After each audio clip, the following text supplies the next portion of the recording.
What is up, ladies and gents? It is your friendly neighborhood BJJ podcaster, Rafa Esparza, coming to you with another great installment of a little show that we call Running the Gauntlet, a spinoff of the Grappling Hour. So if you're wondering what the difference is between this show and the other show that I do, well, this show appears in vertical. That's one way. The other way is we have a board, we have guests. It's a whole, it's similar but different. So we're glad that you guys are joining us on today's episode. We hope that you are in for a good ride. We have an incredible guest, a longtime friend of the show, is returning to take on the board this week, and could not be happier that he is joining us this week, because he is one of the nicest human beings in the sport and also a great source of information. I can't tell you this enough. I went to go to his website yesterday in preparation for this little show that we're doing here today. And the amount of bang for your buck that you will get on this man's website and his instructionals is insane. Like, he puts out these great informational, we'll get to him. I don't even want to, I have to have him on the show and here before I actually praise him. So we'll get back to him in a second. First and foremost, if you like the show, I would love it if you go on over to patreon.com/grappling hour. If you want to go there and support our show for just $5 a month, you can see my normal interviews just 30 days before anybody else. And for a few extra dollars, you can pay for extra premium content for stuff that doesn't appear anywhere else. So that includes tape studies with the athletes themselves, where they walk me through their fights or matches. We also do extra bonus content for extra episodes. Sometimes we record an extra 20 minutes with the guest. We also do a segment called Roast Raf, where people roast my competition footage. Surprisingly, the most, requested or beloved installment on our show. Couldn't tell you why.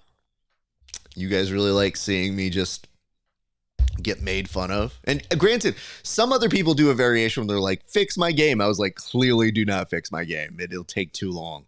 So people just come in with jokes, and it is moderately funny because, it's a time where people get to make fun of me. And the last thing that we do is we will be doing a road to ADCC. Although, to be honest, maybe it's going to be the B show. We don't know yet.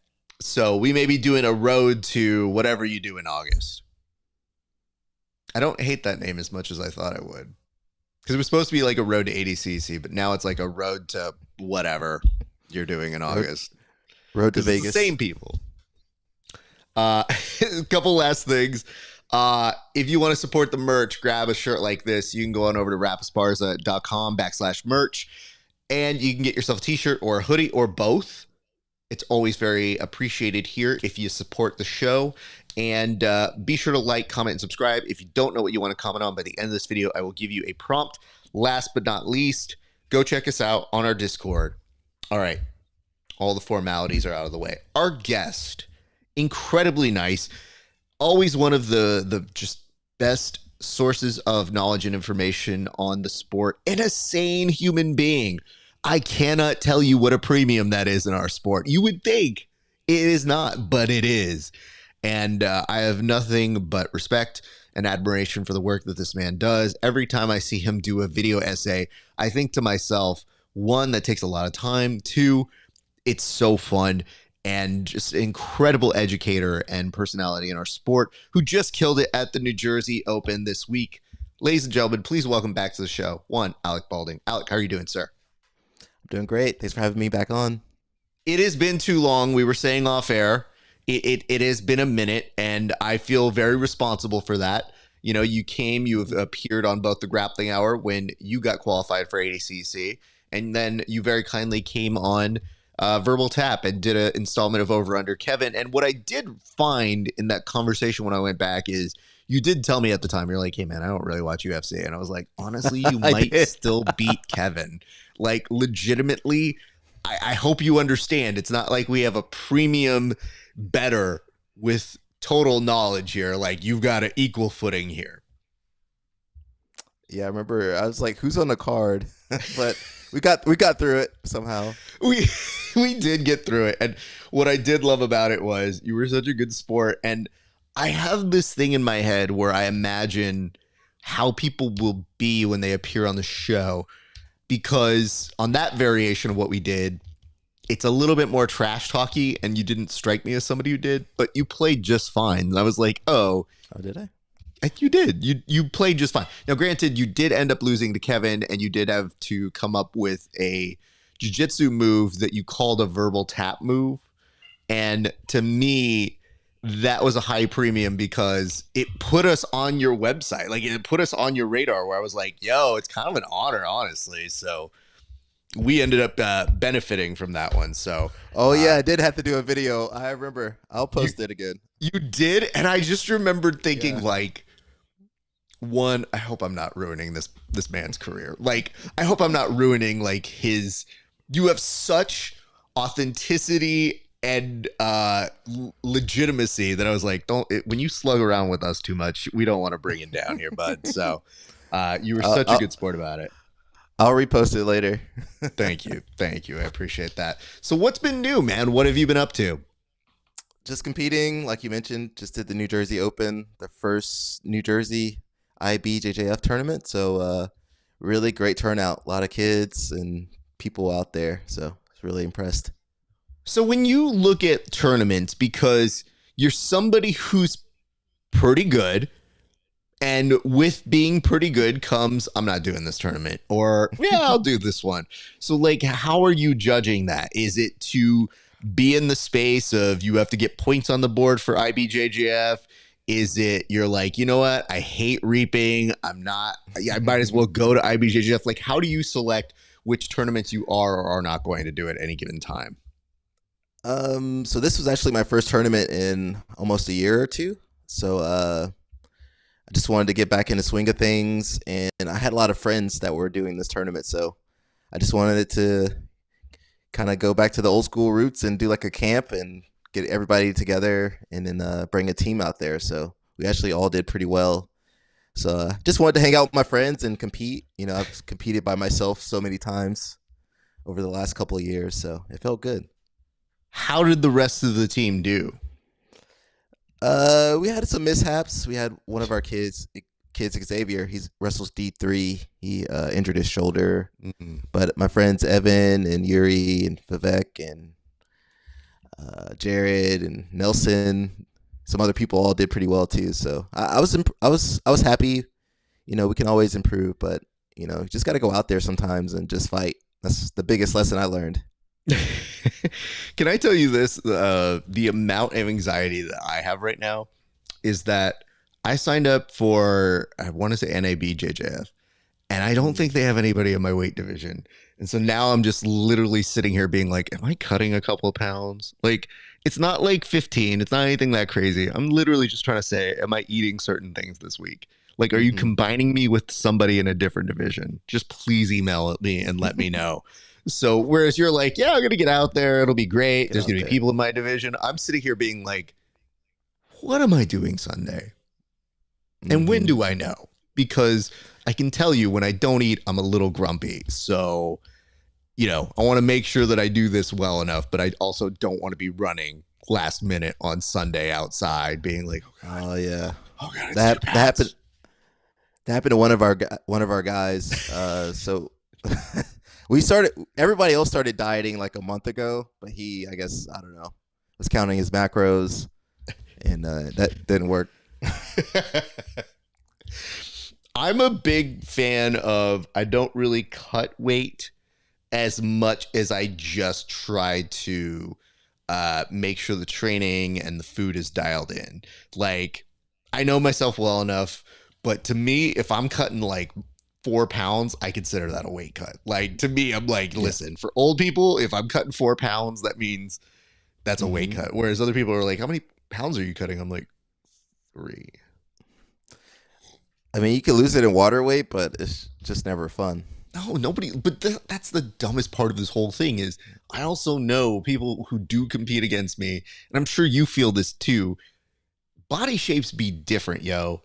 So sometimes somebody who's in your division, you're like, hello, Steven Martinez kind of guy. You're magically the same weight I am. Cool. All right. This will be fun. Or you see somebody who's like, oh, you're super tall. That's not fun. What am I supposed to do with this? Yeah, that's my battle. I know of who I speak to here, and I know that you are definitely in that. But you've been very creative with what you can do, and you're definitely an example. Whenever I see you pull off stuff, and you know, one of your favorite things that you put up was how you were telling like people that yes, you can get triangles, you can do things like that. And I was like, brother, I don't know that I believe you. Like, I'm all for the cause, but I don't, maybe I'm just dumb. But I've seen you be like, no, guys, it can happen. And I go, I will not shit on this, but it's not disbelief. It's confusion, I think, maybe is more what it is. Yes, it takes some work, you know. We got to finagle some stuff, pull some ligaments, but we can get that triangle.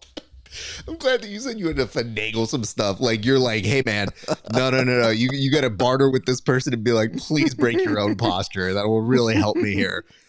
And I don't know if you do this, but when I instruct, my favorite thing to do is tell people, this does not work for me, but I think it will work for you. So I'll show you the concept, but it's really a you move. And, you know, it's when you see somebody with long arms and you're like, hello, Darcer, come here. I'm going to show you how things work magically for you. And I'm going to show you all the work I have to do to make this work, because this will not work without these things. And they're like, yeah. And I'm like, yeah, it's different for different people. So most people can get a move. It's just, it might take a little bit more. That means you're a good instructor if you can customize the move. I try to, man. But I mean, the worst part is if I send them out with the wrong knowledge. So who knows? Who's to say a good instructor or not? I just know that whenever I tell them this, I just like to tell different body types. And I go like, oh, hey, you come here. You don't know this is good yet, but this is good for you. And they'll be like, I hate this move. And I was like, talk to me in 2 years. I think you're going to love it. I don't think you know what you're talking about, child. So there's a lot of yelling, I think, in my instructions. So I don't know how great of an instructor that is. Are you still at Studio 540? Is that where you were? No, so, you know, I actually don't go there. I am, good Lord, hold on. Am I dating myself or something? No. These are some incredibly silly comments. So let me just bring you into the fold. Like, Dickie Jones saying hi, fine, not a problem. What's up? Okay. Then Laura Lee, yo, normal. Okay. Dogged Chad writes oil up. Now, I don't know where that's going or coming from, but I can tell you not interested here, but thank you. I don't want to know. Then Laura Lee comes in. She went with yo, went to twerk.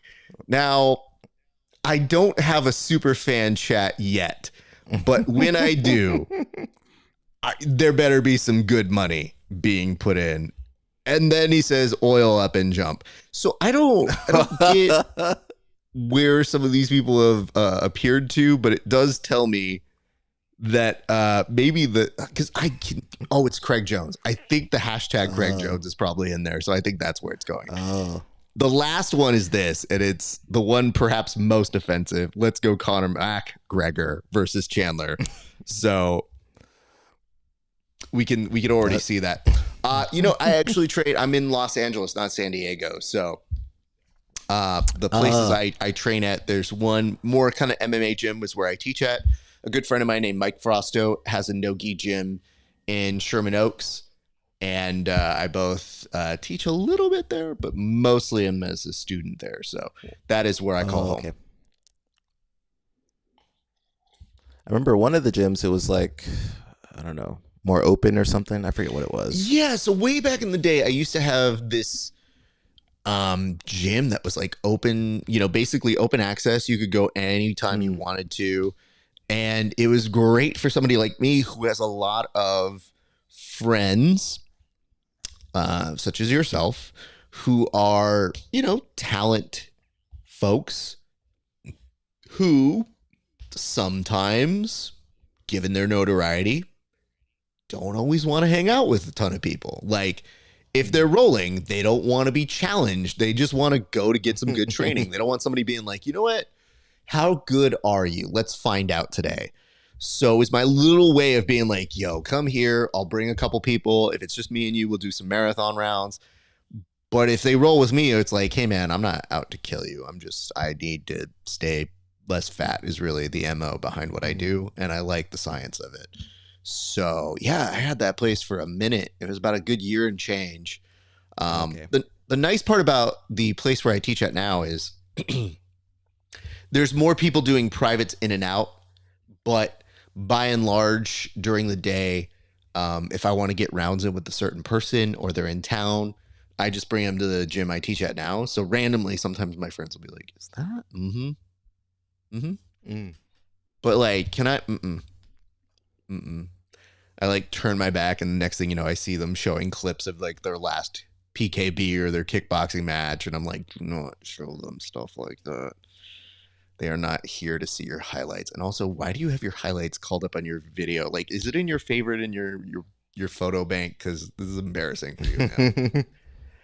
So, Alec, let's look at these topics. There's 6 here. Now, you don't know what any of these mean.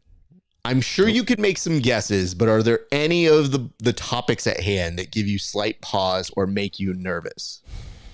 I just noticed shame down there.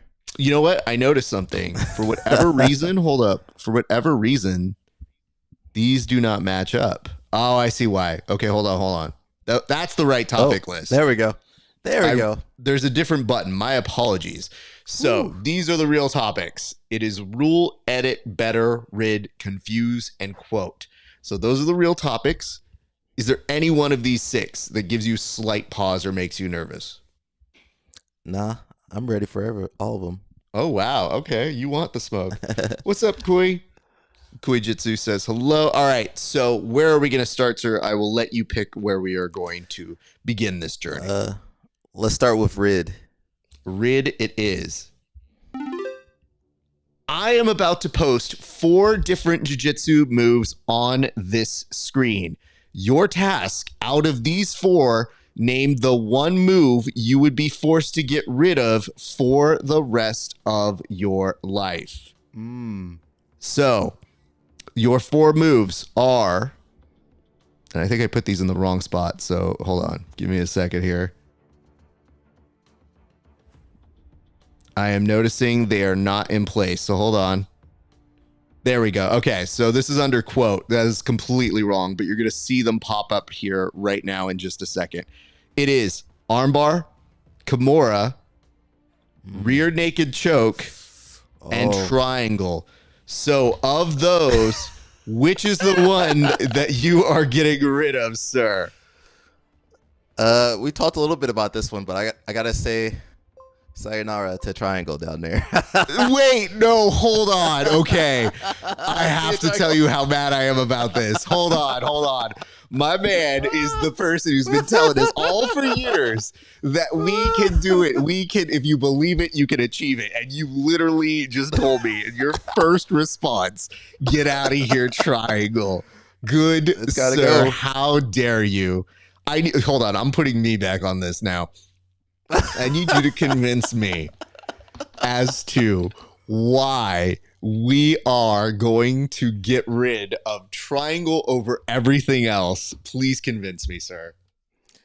I mean, you can survive without triangle. The other ones you need, armbar, Kimura, rear naked choke. We need those, Triangle. When's the last time you saw Gordon do a triangle?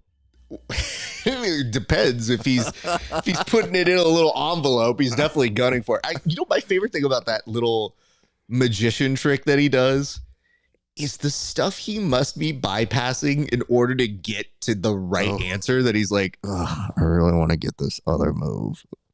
It would be so cool to get this other move. But instead, if I don't get this one move, then my envelope trick will not work. So that's what I always think about. Okay. Now notice, triangle was the last one up there. Call it a feeling, a hunch I had. When you saw the other 3, were you like, I can't get rid of any of those? Or did you have maybe a second place that you were looking at when you were like, maybe I can't get rid of that one? Ooh. I was thinking maybe Kimura, because you have guys like Marcelo who kind of swear against it. But, I mean, it's a good technique. I like it. So may I ask, what is Marcelo's stance on the Kimura then? Because to me, I need that in my repertoire. I don't know about the rest of these hooligans, but like, I definitely need it myself. I think he considers it like a power move. But also, Jacare got him with the Kimura, I think once or twice. So maybe that also played some role. That's fair. Okay. I can kind of understand that one a little bit better. I will be very honest. I am stronger than 0 people in this sport. So my version of the Kimura is not like a power ultra Kimura. Like mine is a very like, I would like to keep your shoulder intact, please. At the appropriate time, tap. I do not want to hurt you. I mean, I consider it more of a grip, like not even a submission, just like a Kimura grip. My favorite thing. That's why the triangle. That's why the triangle's got to go. Okay. Yeah. Because there's no triangle grip. I had some new students up here in the past week or so, and we were going over arm bars, and I was going over a Kimura grip, and I was like, listen. And they're both small people. I was like, you need this grip, and you're going to thank me in the future. But, and as you're correcting thumbs and being like, no thumbs. And for whatever reason, no thumbs does not register to new people. You're like, the thumb you're using? They're like, yes, don't. And for whatever reason, they're like, I still want to keep it here. And you go, okay, I was there once. I know. But I'm not dumb anymore. So I like correcting them, but it's very empowering to see when the smaller person goes, wait, what? Oh my God. And I go, yeah, if you throttle that back at them, it is a very, like, being able to keep it close to their chest is a gift. So please use it accordingly. So, okay. So you put that down on that one. I'm gonna do my variation. You may have influenced me, but we'll see. I'm not 100% convinced. I'm not going to do the exact same. So this is now on my time. All right. So if I have to go ahead and pick one of these. It's a tough list. And here's why. You were going to make me pick triangle too? You can't just make me pick triangle. What if, listen, yes, yesterday I taught arm bars, but how often am I getting arm bars? Not all the time. In fact, I might actually get arm bars more than triangles, honestly, if I'm thinking about it. Or I'm sorry, triangles more than arm bars, which is a thing. But if I don't have arm bars, then my triangles actually get worse too. Listen, I have to say this. There's no way in hell it's going to be a Kimura. A rear naked choke is your standard. So you're really coming to a 50-50 with arm bar versus triangle. And I'm going to say this. As much as I get triangles more than arm bars, there is no world in which I'm going to keep a triangle. So yes, I'm going to get rid of triangle as well. I thought about getting really in the weeds and putting in some other names here, but I was also like, I was going to put some leg locks or leg attacks, and I go, I feel like those are the easy ones that you keep. Like, yeah, those legs could have been gone. It's just like, yeah, I can't do that. But in the future, I feel like that's one of my favorite party tricks to do. So, all right, good stuff. I mean, nobody wants to tap the leg locks anymore. Bro, you're telling me, man. I get a lot of people who are runner stancing out of most of my leg attacks, and half the time they're heel hooking themselves. They're literally doing something worse that I was like, I'm not even doing anything that bad to you right now. I'm trying to let you live, and now you're gonna shoot your own knee off. Mind you, this is after I've also taught them how not to do anything bad. And then I literally look at them like, what did we just talk about? Triangle, and also triangle's the only move where you hurt yourself. Listen, dude, I need to go back in time to you trying to convince the world that triangles are a real thing that can happen. And I'm going to bring this clip and I'm going to show it to you in the past. If I get a time machine, I'm going to be like, what is this? What was this? You made me believe, sir. We can still work it. It's just, compared to those other techniques. I'm glad that you did that. All right. You were the perfect person to do that variation with. So I'm happy we were able to do that. All right. We did rid, although it was under quote. So my apologies on that. But where would you like to go next, sir? Confuse. Let's go with the hard ones. Oh man. All right. Let's do it. Confuse it is. As someone who is constantly studying footage, who is one athlete that you've studied that has absolutely mystified or confused you? I'm gonna pick from my recent subjects. I had to go Fionn Davies. So I wanted to do a breakdown of her techniques, but I was just like, I can't break it down. I mean, she's great. She's amazing. Techniques down to like a reasonable level for regular people to follow. But I mean, amazing person to watch. Okay, let me see if I can get some more clarification here, because when you say you were watching her and then you were doing a video on her, so did you end up finishing the video? Yes, the video is complete, but as far as techniques, we just skipped all the techniques. So did you start with basic bitch knee cut? Because really that's where you're supposed to start, and then I think everything else goes from there. And number two, are you not allowed to say basic bitch knee cut? Because I feel like that's something you can only say at a press conference. Yeah, you could say it. I can't say it. But I watched every match of hers, you know, from ADCC, World Pro, Worlds, everything, and I was just like, we're just gonna focus on story. That was like the move. You know what it is that she is such a fun game to watch. I think breaking down it is kind of ruining the mystery for me, because when I see her, I'm just always in awe. Like, damn, she competes so well. Like, she's so fascinating to watch. And obviously a champ in many different factions and a very good person. Like, our interactions with her have always been great. I like what she stands for. I think that she carries herself very well. But then, like, yeah, I've watched what she's done and I'm like, yeah, I don't know how to do any of that. So I had a similar issue almost with Joseph Chin too, because I studied a lot of his videos. I feel like anyone that's good at improv, you know, they can improv. I'm not saying they're not technical, but I feel like those two cases, they were very good at improving on the fly. So that's like, to break that down is very hard. But if it's someone that's more of a structured game, a Bernardo Faria or a Murillo or a Marcelo, you know, those people, I don't want to say there's more structure, but they tend to stick to more of a particular like style. But like Fionn and Joseph, you know, they're going to do some stuff and you're like, how do they do that? I don't know.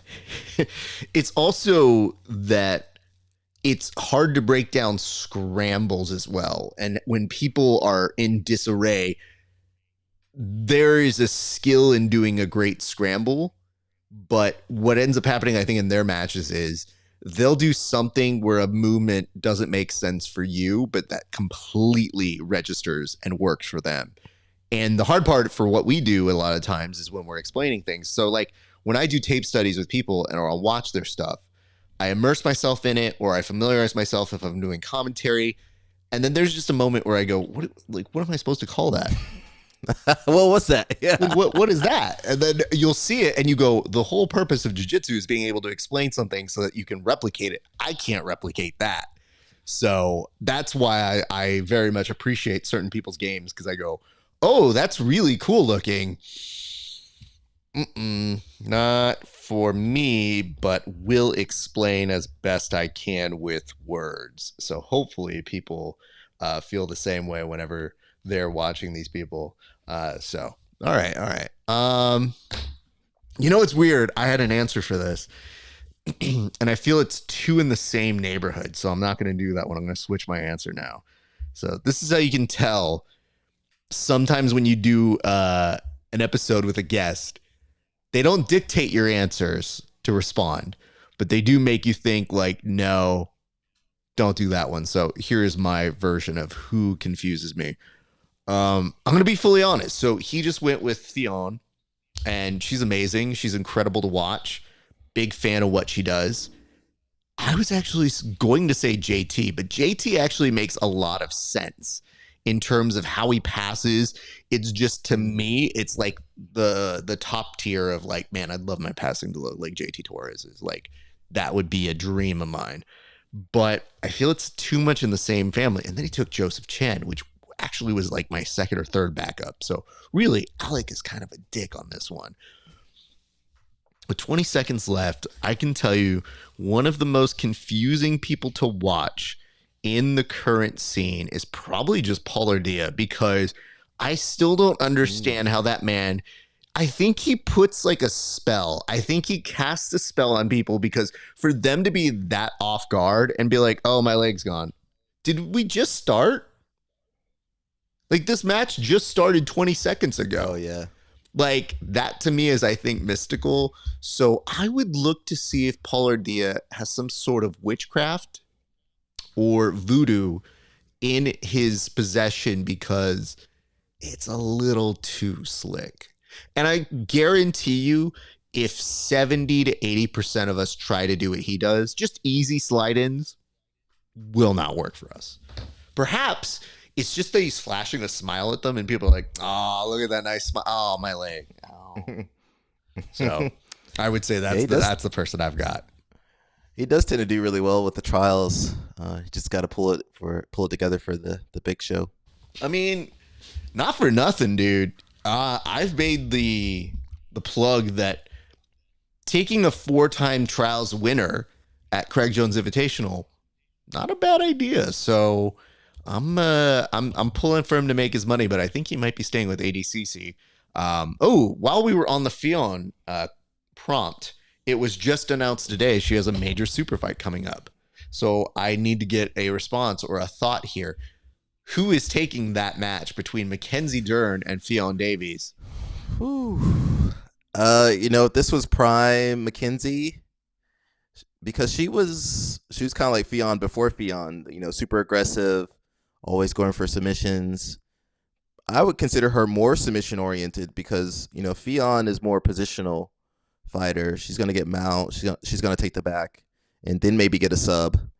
But Mackenzie was kind of dangerous from everywhere, She grabbed a limb, and it didn't really matter your size. I think prime Mackenzie would have been a terror for her. But we're looking at Mackenzie, she's been a UFC fighter for years. She's been out the game for a while, so I got to go with Fionn. She ain't lost yet, and I'm not going to bet against her. The most fascinating aspect of this, one, I'm glad they pulled it off, because Mackenzie was listed as an ADCC competitor. So I thought that because of her history, she might be prone to stay. And I did call for it. I was like, hey, I would really love that match, because when they said we're working on a big match for Fionn, I just thought the optics of Fionn and Mackenzie are fascinating, and I want to see it. And somebody put up a really good post, which is, hey, if it's not Zuckerberg, then how is Mackenzie involved? Like, they thought at a certain time when we're trying to figure out who the sugar daddy for Craig Jones is, they were like, if it's sugar daddy, who said that? Sugar daddy, that's perfect. Craig, I think, is the one that's been calling it a sugar daddy, but we could call it a Zucker daddy right now. People were thinking it was Mark Zuckerberg, and Ariel Helwani asked Craig about it. Craig said no. Could have been a no wink, or it could have been a no. We don't know for sure. But we do know that Zuckerberg loves him some Mackenzie Dern. And I thought, that's one in the pro column of it potentially being Zuckerberg, of somebody who's just got $3 million to burn and is just like, yeah, that's okay. Take it. Yeah, I don't know. I kind of don't want to ask any questions. I like living. But I'll let you. Please let me do the investigative journalism here, Alec. Yes, I like that. What happened to Raph? I don't know. You got too close to the source. The good news is I am on internet television a lot, so if something happens to me, it'll at least be broadcast. So I've always said if something were ever going to happen to me, I'm like, nah, I think people will be filming it. Like, at the very least, it's going to be some sort of footage that finds its way onto the internet. It's like me kicking and screaming the whole way, getting pulled out. But I'm not leaving easy here, people. I'll leave a trail. All right. All right. We did answer that one now. So where would you like to go next, sir? Let's go with rule. Rule it is. This week, a brawl at an ADCC Open shocked the jiu-jitsu community. A month before, a giant brawl between parents took place at a kids jiu-jitsu World League event. What is one rule you think we need to implement on the competitive circuit that would help to curb violence at tournaments? Man, woo! I only got 30 seconds. Yo, I don't know. It seems to be. I have no idea. No tattoos. No, I don't know. Background check. Background check. Background check. You know, metal detectors. I don't know. Man, this is crazy. By the way, I want to point this out. You mentioned a metal detector, and the thought that, because I wasn't even sure this is what happened, but I was later told that part of the reason somebody was bloodied is because one of the parents got the metal and hit the other parent with their child's metal. And that story to me changed things dramatically, because first, it wasn't a good fight. So you know they probably don't train if it's not a good fight. But two, the absurdity to being like, I have this metal. This is good. Hold on. If I just get this on the edge like this, and then I just palm strike, like that's where I'm gonna go. Oh. Like that's what people were thinking about when they were doing this. So I'm imagining they were swinging like a bolo or something. Oh, you could probably kill somebody with that. I think you're right. I think that's probably more of how it went. Did they throw it? I thought they got it, and I thought they palmed it. But you know what? I didn't have close enough footage. And beggars can't be choosers here, so I'm not mad. Because Caveman Mike, I think, was the guy who got it. Caveman Fitness, I think he was the one who filmed it that we all saw. There was a very funny Asian lady who had the like open face of like, what? She was all of us. But to me, I was watching that footage and I thought, oh, this just looks bad. So even if you had a metal detector to get in, they still give you medals on the inside. And it's worse when you go to a Naga and they give you a sword. So even if you walk in with a metal detector, there is still a high likelihood a medal may find its way in your ass. So it is something that I'm very nervous about as we are going forward. That's the state of our sport right here, guys. Brawls every week. Sugar daddies. I don't know what else is going on. Can I bring this up, though? I'm going to do my response here in a second, but the fact that now we have like a brawl each week. So on the bullpen that I do with Jake Watson and Tim Freeman, we kind of do a recurring segment, which is if you get into a brawl, and NASCAR's had one, the World League was one, we do a breakdown of it on our show. So we'll actually show the footage and break down the techniques that are utilized there. And at first, I had some hesitancy towards it because I didn't like the idea of promoting violence. But now I just feel like the least we can do is some public shaming so that we can discourage people from doing it in the future. I'm just saying, Alec, like, think about it. I asked you, I was like, what else can we do? And you're like, I don't know, man. So my thought process is, well, you know what? Public shaming sometimes is a thing. So why not go with that? That's true. Yeah, I don't know what to do. We got some characters. Charge a fee to get into the tournament, maybe like a club. So you know what? I got mine. I have my response. I know where I'm going on this one. I wasn't sure if I was going to do this one, but now I know exactly where I'm going on this one. So this one is going to be all me. So here is my response. Okay. So if we're looking for a rule for how we can help curb violence and increase the peace at these tournaments, here is my proposal. If you get into a brawl, we immediately stop the action. People rush in and you are forced to compete. Because at the very least, we are in a combat sport and we happen to have the mats. Now, we may put a gi on you to make things worse. And guess what? Nothing is going to make you regret your decision more than when somebody has to explain what reaping is to you and explain why you can't do that. You're going to be like, but it's a fight. I can do this. It's like, no, not under these rules. And we will by the book you to the death. Like, we will nitpick every little thing, and you will see how dumb sometimes what we do is. So we will use the very annoying aspects of our sport and use that to our advantage for one of these few times. But I'm just saying, if you are willing to get up in the stands and fight, you better be willing to go down on the floor and fight for, I guess, your child's honor. Is that where we're at? I don't know why they fought. Honestly, we never got that detail. Yeah, why were they fighting? Listen, your guess is as good as mine. The only thing I caution on these fight breakdowns that we do, especially for the kids, is I put it on my Instagram. I was like, can somebody tell me why this happened? Because if, like, say one of the childs was endangered or somebody was going after and attacking the child, defend your child. Okay, great. I'm with you on that. I don't think that's what was happening. But I'd like to know. It's just I don't want to do the bit without at least trying to do some due diligence. And I don't know if you know this, but journalism and jiu-jitsu, not super high tier. So it's usually a clip off Twitter or something. I don't know. Something super out of context. Then you go, why were they beefing? And people go, I don't know, man. I just filmed it. And I go, can you ask why? Nah, man. I just got the footage. This thing's going to do about 2 million views. And you go, yeah, I guess so. Anyway, again, shout out K-Man Fitness. Thank you so much for getting that, because if they didn't get it, we wouldn't have seen it. But my whole thing is New York. Where are they at? This happened in LA. It was a kids tournament, a jiu-jitsu world league. And I think the repercussions from what I've seen now is the Checkmat affiliate out here has instructed their students not to do jiu-jitsu world league, because I think it was an internal family issue for the Jiu-Jitsu World League. I think it was for that Checkmat. So they looked into it. They thought that they were being unfairly punished as a result of it. And they said, guess what? If you're Checkmat, we highly encourage you not to do those tournaments anymore. Okay. Well.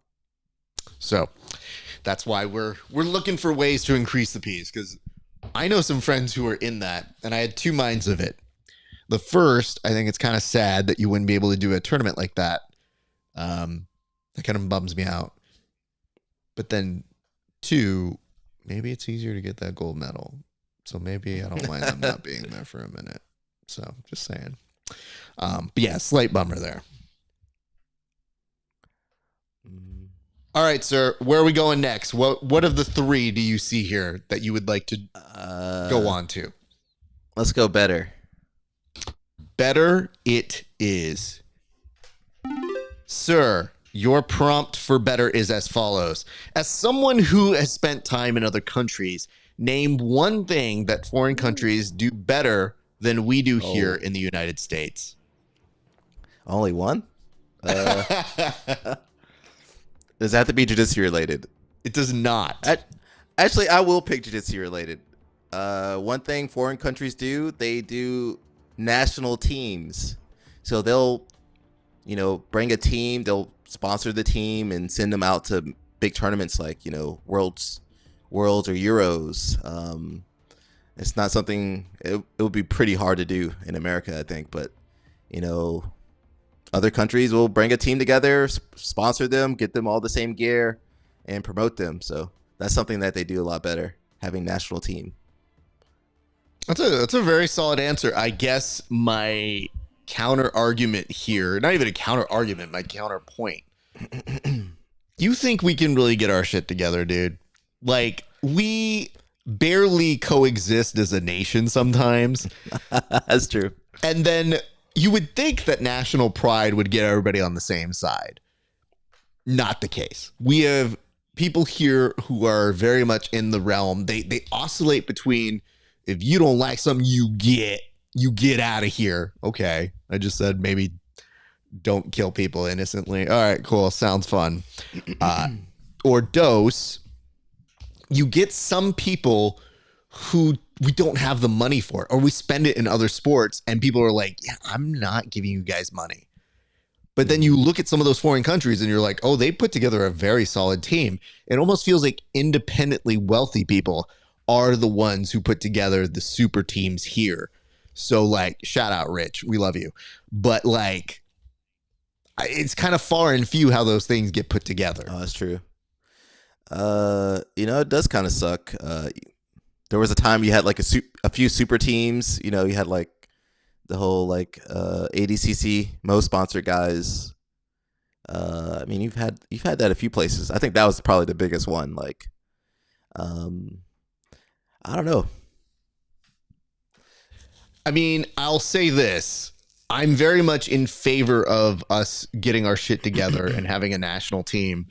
But even some days, like, hilariously, my wife was like, I think she was watching on USA. They're doing all those promotional packages for the Olympics coming up. And they do a thing where they're like, and she's back. Simone Biles is back. And my wife goes, really? I was like, what do you mean, really? We need her. And she goes, yeah, I guess. Like, the level of patriotism my wife had was just like, do we really? Like, I guess. And then she immediately thought, she's like, but what if she doesn't want to do it again? I was like, babe, it was a one-time thing. Yeah. She's still the GOAT. And she's just like, I know, but like, if you're going to get me all patriotic, then I'm going to get real pissed when somebody doesn't do something. And I go, this is why we can't have nice things. Like, this is 100% why we don't get this. And then I had somebody, I think during that era, that goes, if she doesn't do that, she can't be the GOAT. And I was like, I got news for you. She still can be without doing that one time. Like, that speaks so well of your record that you're like, yeah, I'm going to take this one off. Still look at my record.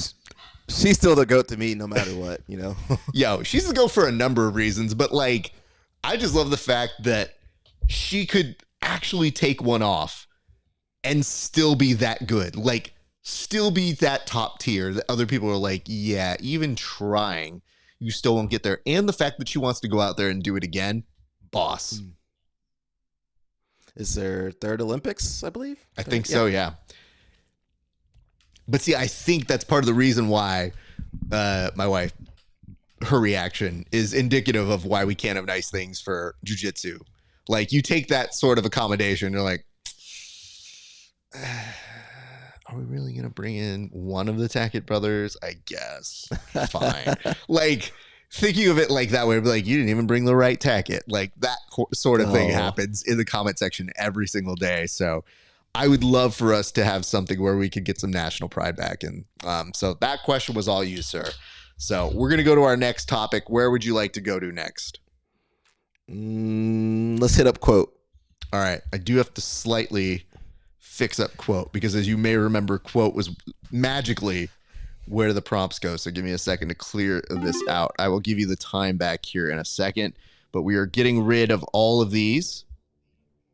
And we're now putting you back on here. Bam. All right. Quote is this, sir. On your website, you have pulled quotes from other prominent jiu-jitsu media about you. Before I use my minute to come up with a pulled quotation for your website, right now, give me a pulled quotation that I can use on the Grappling Hour website that you feel captures our essence. Oh. Verbal Tap Podcast. Not Mo approved. That's what I'm going to go with. Not Mo approved. Oh my God. Somehow probably the best one. You know what? You don't even need any more time. I think that was probably the way to go.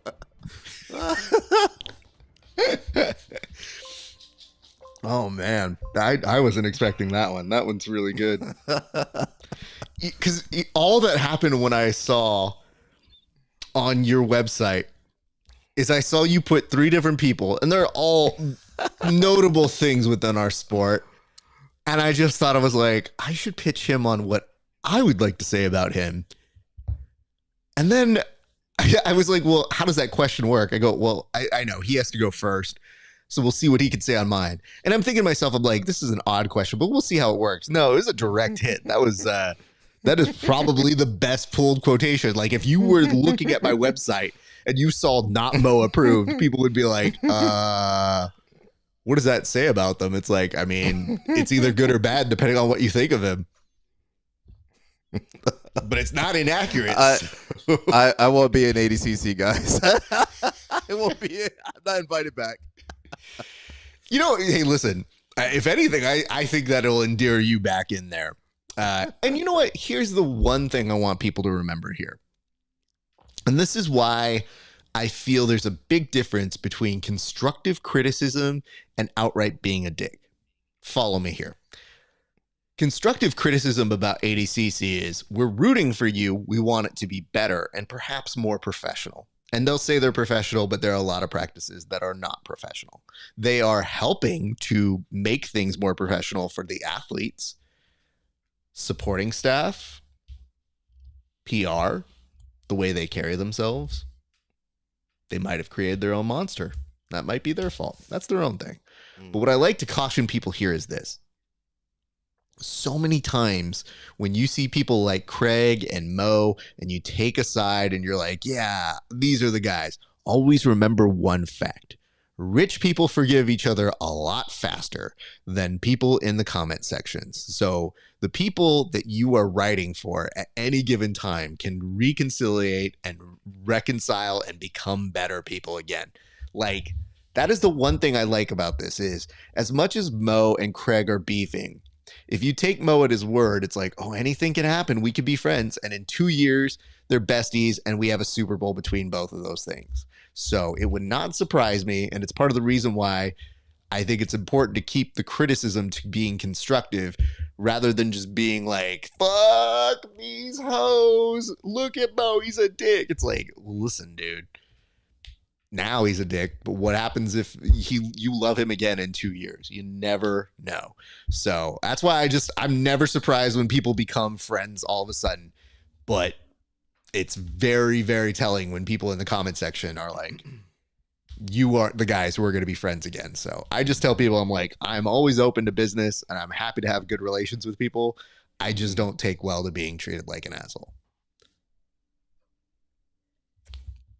So that's me. Respect. All right. I'd like to.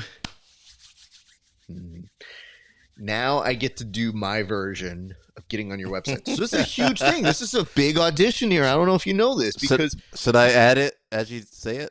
Well, I mean, maybe you need to hear it first. Okay. Yeah. Because again, I had a very different vision in my head before you showed up. And then you showed up. So we're going to see where this goes. Okay. All right, here we go. My 1 minute starts now. Alec Baulding is one of the most respected and beloved jiu-jitsu instructors and analysts in the game. That is why it is all the more heartbreaking that this man lies to you. He told you that you have the ability to get a triangle, and the very first opportunity that he had to get rid of one move, he got rid of the triangle. And that makes you wonder, is this dude really telling you the truth? When you watch these videos, I beg of you to watch them critically, because this is a man who told you, he sold you a lie. He told you that you were able to do something, even as short or as long as you may be, but that triangles were almost definitely within your reach. Too bad we have to get rid of that move forever and ever. So as good as he is, please watch his videos, like, comment, and subscribe on everything you see here at Alec Baulding's YouTube page, which is quite incredible. That was pretty good. I can't argue. Okay. It reminds me of those, you can shorten that to whatever you like. I just like the idea that whatever pulled quote you would see from me is just like, Alec Baulding is great. Like, period. It's the way you'll pull quote that one. It reminds me of those political commercials where, like, you know, they take something you said and then, like, they just run with it and then, like, it's over. It's one of those things that, like, when I say I had a very different vision as to where I was going. I had a completely different pitch. I was like, oh, we're really going to gun for that page. And then my man was like, you know, I don't even care for triangles. And I thought, what? Yeah, I saw that. I was like, that's it. All right, sir, you have one topic left. I think it is time to get to it. So I will just press the button so we can get to that one. But the last one is edit. Alec, you are making some of the best video essays in jiu-jitsu. Tell me the most heartbreaking story that has happened to you when you were editing a video. Oh, it happens all the time. Sorry, I'm moving the camera. It's when YouTube hits me with a copyright strike. Actually, yeah, Joseph Chin video got hit with a copyright strike. thanks to Gold Town MMA. Thank you for ruining that video. But yeah, whenever I see a little copyright strike on my video, and it's always when I wake up. I wake up and then I'm like, oh no, what's going on? But yeah, that's always heartbreaking. You know, YouTube is a rough life, guys. How many times has it happened? It just happens all the time now. I think my most recent videos happened like probably 5 or 6 times. Ugh. Because here's what I want to make sure I'm cleaning up here. And I recognize I will always go for the joke. But I had messaged you after some homies of mine. They sent me, I guess, footage. And they go, yo, Alec Baulding knows who you are. And I was like, we know each other. Like, he's my boy. I love Alec. And they're like, isn't it so cool you're on his site? I was like, well, what do you mean? They go, he used one of your videos, your interviews. And I go, oh, dope. He can do whatever he wants. He credited us too. So yeah, absolutely. And I go, and like you, like I, and I hope I'm not just grouping us together unfairly here, but I feel like we have a passion for knowledge in jiu-jitsu. So knowledge should not be suppressed. Knowledge should be encouraged. And what you're doing is almost an academic pursuit. Like, you're showing people like, this is a study of the craft. So in my opinion, that really should fall under fair use. And as long as you're giving credit and attributing those things, you should be fine. YouTube's algorithm and other assholes think differently. And I have to be perfectly honest. I've seen your video essays and I know how much time they take. I know there's not just the study and the concept, the creative behind it, but the execution takes time to tell a certain narrative. And then you're hoping that you're laying evidence or foundation or supporting arguments. So a lot of that video footage, if you're saying like they do these types of moves, then you're supporting it with if they've said it in an interview, or you're showing the footage of them doing the said move that they talk about. So it's all like, when I say a video essay, it's like thesis, example. Thesis, example is how you kind of do your stuff. And I think, oh, it's so fascinating. That's so cool to see. But I will be fully honest. Fair use scares me because no one can define it. It's like, you know it when you see it and you go, okay, well, that's terrible because the algorithm is picking up the use of your footage and that's why you're getting the strike, or you're getting the notice, the more than the strike. But the fear is that you're going to get a strike for doing that type of content. Yeah, it kind of limits. So I've been doing a lot of wrestling content lately, but they had their own federations called United World Wrestling, UWW, and they're kind of very similar, just like instead of like growing their sport, which I think, you know, sharing clips would be useful, they kind of really try to gate their you know, their footage. So I think that doesn't really help. I will say Flow Grappling has been really good. Like, I've used a lot of videos from Flow Grappling and IBJJF, and thank God, you know, they've been open with those videos, because if we couldn't use those clips and stuff, I mean, most athletes wouldn't have any access to their matches, or you couldn't do the breakdowns. We couldn't do a lot of things. So I hope that kind of changes in the future. People get more open with sharing their you know, just sharing their footage. I don't know how else to say it. I think there's a big difference between blatantly just putting their match on your page, which you're not doing.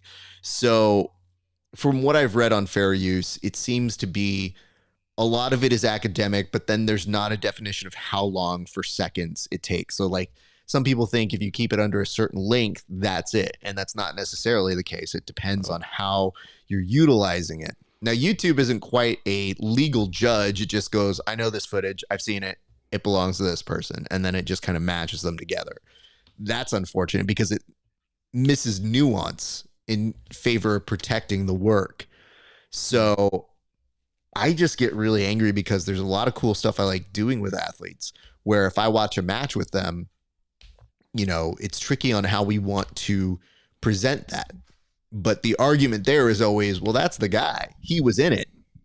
So Yeah, that the doesn't guy work with them. can't talk about what he did. And if so, if people were more favorable to becoming partners with you and doing that sort of stuff, that'd be a different story. But for your channel, you're telling these great stories. And then you think like, how are we supposed to learn if we can't access or utilize the footage in a fair way? So are we just doomed to be incredibly stupid forever? Or are you going to create more people doing the shittier version, which is the version you don't want? Because some people will find means to do the shitty version where they go, oh, I'm not even going to talk. Here's the match. Fuck you. Or I pirated it. Yeah. Womp womp. There you go. Whereas I think people like you are trying to do a respectable version of, hey, this is really cool. And I think you guys should be fascinated by this, because I have looked at multiple people and how they approach it. For example, it says about time. I do if you credit me. Yeah, of course. I mean, Blanca, you're on the same page I am, which is all I know is when I got told by my buddies, they're like, yo, he credited you. I was like, well, one, he better, because you're my boy. So I was like, if my friend is not crediting me, then we're fighting. And I go, but two, I was like, even if he didn't, I like what he's doing. And it's more of the courtesy of doing it. And I'll be honest, there have been a couple times where maybe I've forgotten like a photo attribution, and it's mostly because my brain is dead. But most often I've got it down. It's just, I think the easiest way you could always remedy that is by being like, oh, I forgot. Like, I was human. I forgot to do this. But I'm pretty sure most of us try to do attribution. It's just like, I use a lot of sources, so sometimes that happens to me. Yeah. You know, I'm just like, you know, there's like the description bar, and I'm like, all right, I don't know if I put all the sources, all the videos, all the clips. You're like, man, I know I missed something. I mean, you are definitely doing great work, and I would really be bummed if it hinders the quality of the work that you do, because I feel like the times I've watched your video essays, it's reasonable, it's fair, it's so educational, and I always feel like I get an insight as to how you approach things as not just a fan, but like as almost a professor like thing, like almost like I'm taking a class of yours in an academic setting, like in a school, where I'm just kind of like, oh, that's kind of dope. I'm learning about it in this way. So I would highly encourage people to go check out your channel and learn, and just, it's free information. So it's incredible to see and watch and learn. So I have definitely learned a lot from what you do. But yeah, nothing is funnier than like, yo, Alec knows who you are. And I was like, thanks, man. You also know who I am too. And they're like, yeah, but Alec's cool. And I was like, okay. Oh, so they're very sweet. But all right, sir. So we made our way to the end of the list. Now, normally as we start to circle up here, I do like to give you an opportunity to present a question or a prompt to me that you would like to hear my response to, because it's only fair. Oh. You basically were given 6 topics that you were unfamiliar with, and that could be a little tricky to navigate or to respond to, and are meant to get hot takes out of you. So what one topic or question do you have that you think might either trip me up or might be hard to answer? You know, I think anything about CJI, I don't want to say would trip you up, but I mean, obviously it's gonna be hard for anybody to answer. It's brand new. What are your thoughts on this new venture with Craig Jones and his sugar daddies?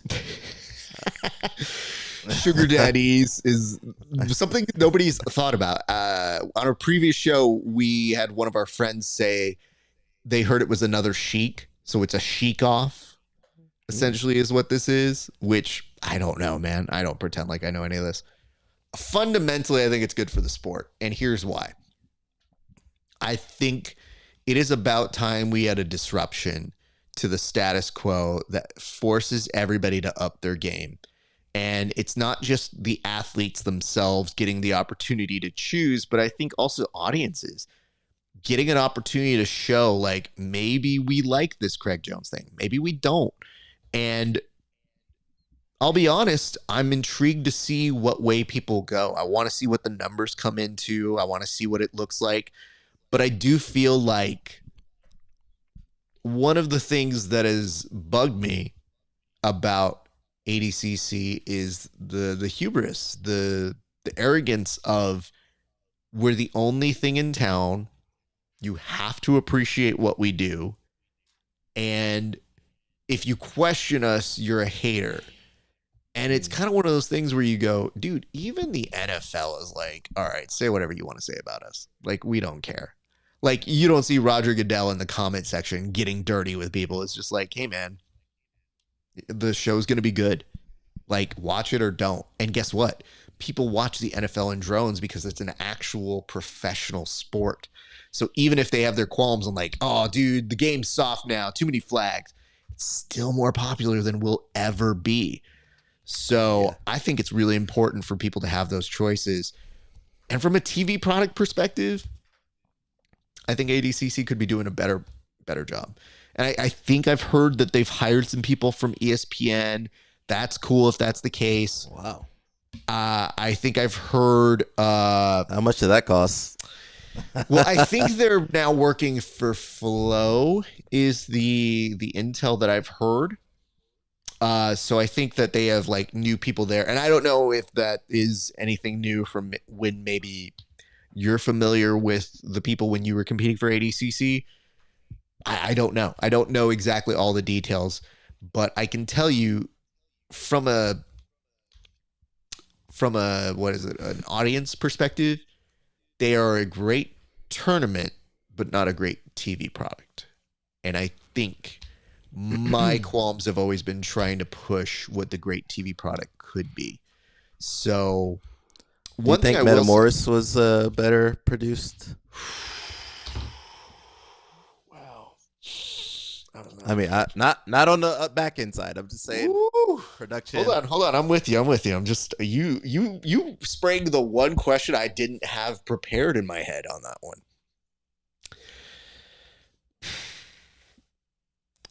I think from a logistical standpoint, Metamoris ran into an issue with the matches going to draws. And as a result, you could see a little bit at the seams from the production.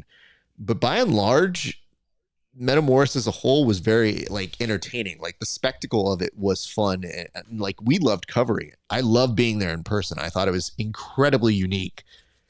But it's like night and day because you have, 100 competitors with ADCC plus. Metamoris, you had about 20. And maybe the production could have been tightened up a little bit for Metamoris, but it's also 2012 versus right now, which is 2024. And production has changed. But I thought at its time it was groundbreaking for that 2012. I thought they did some really smart and creative things. But, that's where I think you're getting a lot of people talking about sustainability. So whenever they're in the comment section, the big criticism about the Craig Jones Invitational is, what about the sustainability? And I go, fool, if they do it once, it'll still be more than anything that we've seen contributed from ADCC, like just in terms of financials. So if that's the case, okay, great. Maybe it's not sustainable, but I find it very intriguing that the argument against the Craig Jones Invitational is regarding its sustainability when the people in the comment section clearly do not care about the sustainability of the athletes. Like if you care that much about people, start asking yourself how cool it is for that person to barely get by as one of our top tier athletes. And yes, I know there are some very good athletes who do make a good living, but that is far and few between. And I will tell you, we are all rooting for the athletes. Blanca basically said, Metamoris created the pathway for all of this. Like it or not, those are just facts. I mean, it definitely set us down a path. I think the nice part was Metamoris created a bigger spectacle of it, and it made it more entertaining, like an event. So as a result, ADCC became an event that was more important to us because we put more resources behind it. And it was the only game in town. And as a result, they started pushing their way around, and they wouldn't take what is usually constructive criticism or feedback from the comment section and say like, maybe we should curtail this. Instead, it became, you don't know. You don't even know. You guys, you could never imagine what we have to do. And it's like, let's be reasonable here. So I don't know. I think that's the one thing that they've tried to do is be a little too Dana White in a sport where it's like Dana White has a sport that makes money. We don't. So maybe before we get to being an asshole and telling people they don't know anything, maybe we should know something. So that's kind of my thoughts. But great question on the Metamoris, because I will tell you, as somebody who I covered Metamoris 2-3 there as part of press, they worked with a PR company that really went above and beyond. Like, they did a great job in the way they presented. And I've made friends with a couple of those people. And it got to the point where Metamoris stopped doing press credentials for like the 12 of us who do any kind of coverage.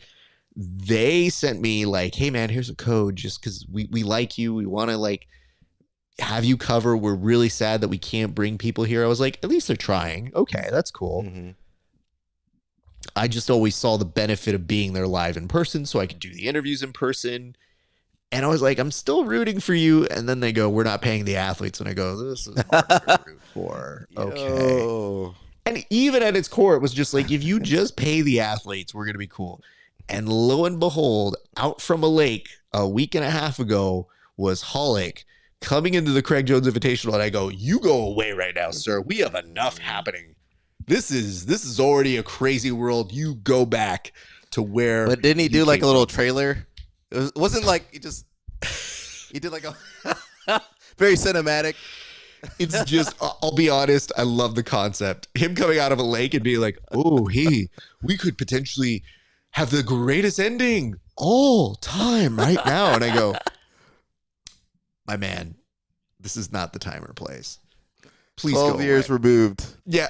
but like, the redemption. You know, like, my man heard there was some sort of jiu-jitsu lottery and thought like, ooh, did someone say athlete money? And I was like, this is the one area you should not be coming to take your props, sir.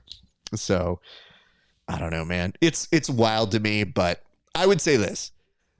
Metamoris definitely did build some goodwill in terms of upping the spectacle and the production. Some of that, like any other sport, becomes outdated. So it's advanced where now even smaller tournaments do it kind of like that, and they can have that sort of feel. But we were thirsty back then, dude. We needed something, and it fulfilled it, and it definitely showed us there was a blueprint to take. So you can't disavow that. What you can disavow is, and I've said this is my favorite joke I always said about Metamoris, which is, I believe more that O.J. Simpson is trying to find the real killers than Hollick is trying to find the money for the athletes. Where'd the money go? When that dude came out and he's like, I'm out there, I'm searching for the money for the athletes. I was like, oh no. Oh, just, you know what, dude, go away. Like, I think most people will just think about, we don't have to do any of this money. And how weird is it that that dude could make AJ Agazarm have a face turn? Oh man. Oh man. Oh man. This sport. When you think about all the different levels that we've been in, and just the different facets, these are, and it says, hold on, Alec is like Drake in any sport. I mean, him betting on stuff is something I wish we would not cover as much. You know what, though? If Hollick actually, hold on, Blanc, you might be onto something. If Hollick made buddies with Drake and was like, hey, bud, if you didn't make one bet, we could pay all of the Metamoris athletes. Like, that's the relationship we need to foster right now. So I think Blanc, how much they owe? I guess there's some interest on there too. Yo, what's that 12-year interest? What'd that work out to? Alex is like, that was yesterday's price. Today's price is very different, Alec. Yesterday's price is not today's price, my man. I can tell you this. I would hope it would come with interest. I don't think it will. But some of these athletes are only owed like $2,000, $3,000, which by itself is not bad. But I guess when you compound that over, that builds up. So it's not nothing. It's just, that's why I'm saying, I'm like, yo, one bad Drake bet is enough to probably squall all of the like money issues that Metamoris has. And then the only thing that I don't want from that situation is if they squared up on the money, you can't tell me there isn't a version of Holic that isn't like, so Metamoris 12? Huh? You got had that hands rubbing together. Yep, just like this. Just him thinking like, ooh. So you guys want more, huh? Anyway. Oh, man. Well, Alec, here's what we're going to do right now. We made our way through the gauntlet. You were a great guest for all of those prompts. And what I love about this is that these are always different ways to see personalities and how people respond to things. And as always, very professional, very funny, very loose version of what you do on your page. So I'm going to put the camera on you. Feel free to plug anything you want. Tell the people where they can get your stuff and where they can find more of you, sir. Yo, go to YouTube, guys. You know where I am. Alec Baulding. Documentaries. A little bit of jiu-jitsu sprinkled in. That's basically it. You know, if you like it, cool. You don't like it, cool. I'm pretty chill now. I ain't trying to impress anybody. I mean, I'm with you. I like the approach. It's just, it is kind of funny to be at the very end of the show and you'll be like, hey man, plug your stuff. And you're like, you know what it is. Yeah, you guys know what you guys know who I am. I just love the fact that I've done my best to try and train people to be like, all right, so as the sport gets more professional, we're going to get ourselves out there. We're going to teach people how to become more professional. And it's like, you literally go, nah, man, it's all good. You know what I do. And if you don't show up, my day's not ruined either. And I'm like, that's true. Yeah. I'm on vacation, guys. I will tell you this, Alec, it was good to see you back out there. I didn't do the math. I didn't know it specifically, but I was like, I don't think I've seen a picture of you competing in a minute.